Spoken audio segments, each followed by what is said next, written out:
Hey there, I'm going to show a few sort of status videos of stuff that I'm working on, getting our yard and flower beds back up in better shape.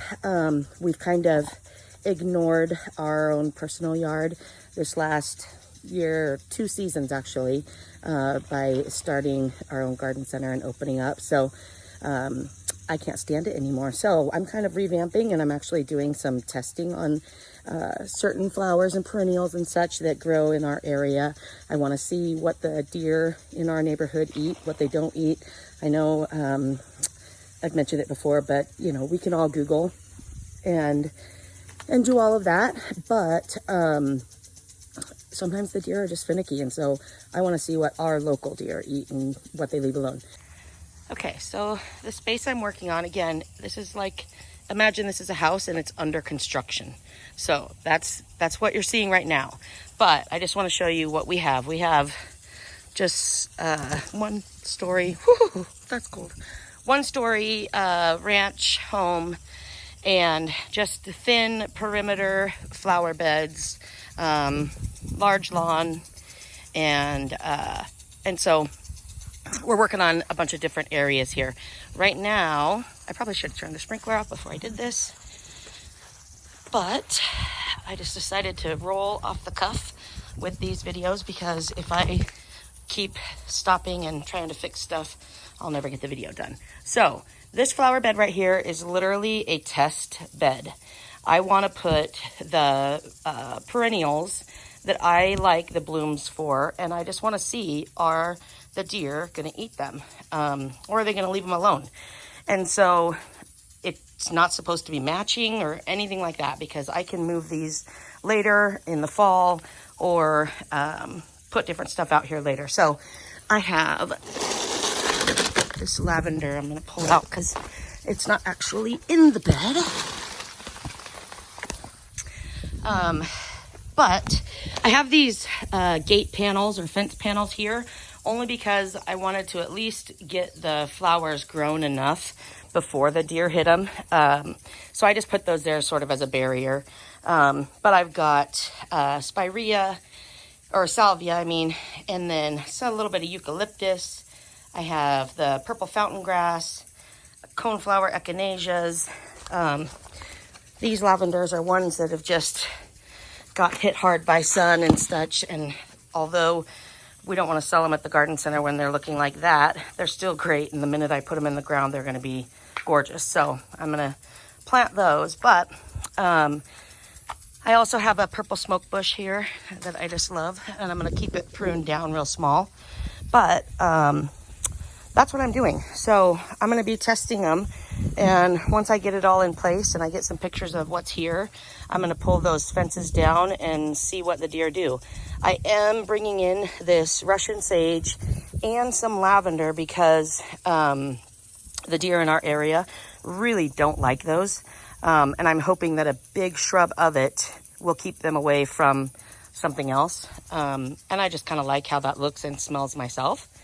So what I'm using is, we have decent soil. It's a little clayish, but we have decent soil. So I have Harvest Supreme compost here, all double certified organic, and this is not going to burn anything. Everything that I have here, even if you use too much or what have you, it won't burn your products. So I've got Harvest Supreme that I'm going to mix in just to add some nutrients to the soil, because we haven't planted here, and I don't think this soil has been, the health of it's been brought up at all in quite a while. I have the Potent Grow chicken pellet fertilizer, which again, this just has great nutrients and microbes and in it. And so whenever I plant something, I throw a couple handfuls of that in. And then I also use the Biotone starter from Espoma. And what this has in it is the mycorrhizae fungi, which is something that will basically it'll create hundreds of little micro openings in each root system of a plant, and just make that plant able to take up water and nutrients from the soil even better, rather than just having one little hole at the end. So I usually add those three things in. If you have great soil already, and you don't need to do the Potent Grow or the compost, that's fine. I still use the Biotone under everything. And then the other thing I use is like, this is a Paradise blend from G&B. It is a slow release nitrogen based fertilizer. And this one will feed for a couple months. So if I don't get out here and fertilize, this is my backup fertilizer that I have always in there if I'm not pushing for blooms or foliage growth based on what part of the year. But so these two pieces, the compost and the Potent Grow, are to increase general soil health. The Biotone is for roots, building a heavy or hardy root system, and the Paradise slow release fertilizer is for just making sure I have a fertilizer in there that'll keep going even when I forget about it. So I'm going to plant and show you how this Russian sage looks. So I have my hole dug out to the same level of depth as my plant there, and a little bit wider. I should note that my soil isn't fully clay here. You can see it is actually a nice soil health. It's got, you know, some worms here and there in it and such. And it's not just full rock and clay. We have been adding in soil conditioner and soil activator to our lawn and our flower beds for about a year and a half. And the reason why we do that is because the humic acid in it breaks up clay soil. And so if you're adding it 3 or 4, we've done it 4 times a year for a couple years, you'll go from being able to dig you know, down about 3 or 4 inches before you hit solid clay to being able to dig a, you know, 24-inch hole with easy soil. So anyhow, I should mention that in case other people have clay soil. So I've got my little bit of Harvest Supreme amendment compost in there. It's got those fibers and kind of adds some water area. And then I'm going to take my Potent Grow and I'm going to throw maybe 3 handfuls down into the hole. And what you can do is, I don't need to add the humic acid right now, but right now I would be adding either a shovelful of gypsum or our soil activator. We like the soil activator because you can actually put it in a broadcast spreader and spread it on your lawn also. So I would normally be putting that in the hole when I was working through the clay areas.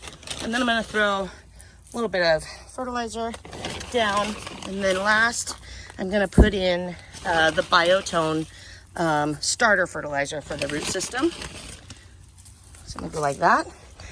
And then in the heat of summer, when we're planting and we are, it's hot out, I go ahead and start my hole.